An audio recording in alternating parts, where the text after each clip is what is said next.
প্রেম গুরু সালমান খানের বয়স প্রায় 50-এর উপরে পৌঁছে গেলেও এখন অবধি তিনি বিয়ে করার ইচ্ছে প্রকাশ করেননি। যৌবনে বয়সে একাধিক প্রেমের সাথে নিজের নাম জড়ালেও বিয়ের মণ্ডপে তা কখনো পৌঁছায়নি।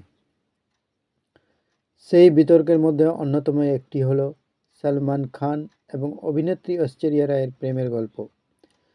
এক সময় তাদের জুটি ছিল সুপার ডুপার হিট। তাদের ভালোবাসার উদাহরণ দেওয়া হতো প্রত্যেক কাপেলকে।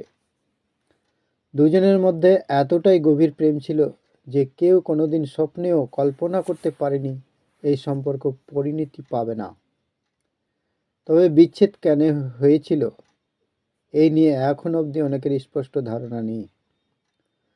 জানিয়ে রাখা ভালো, জনপ্রিয় বলিউড সিনেমা হাম দিল দে চুকে সনম সিনেমায় কাজ করার সময় একে অপরের কাছে এসেছিলেন সালমান এবং ঐশ্বরিয়া রায়।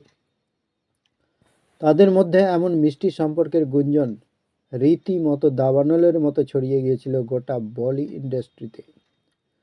তবে খুব তাড়াতাড়ি তাদের এই সম্পর্ক শেষের পথেও চলে আসে।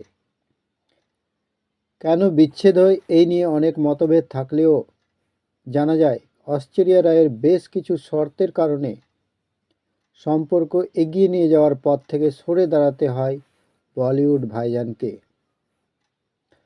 সালমান খান তখনও তার পুরো পরিবারের সাথে মুম্বাইয়ে বসবাস করতেন।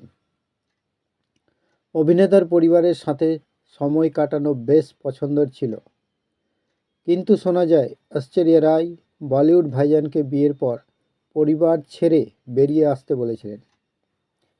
এই নিয়ে তাদের মধ্যে সমস্যা শুরু হয় এবং ক্রমশ সম্পর্ক ফিকে হয়ে যায়।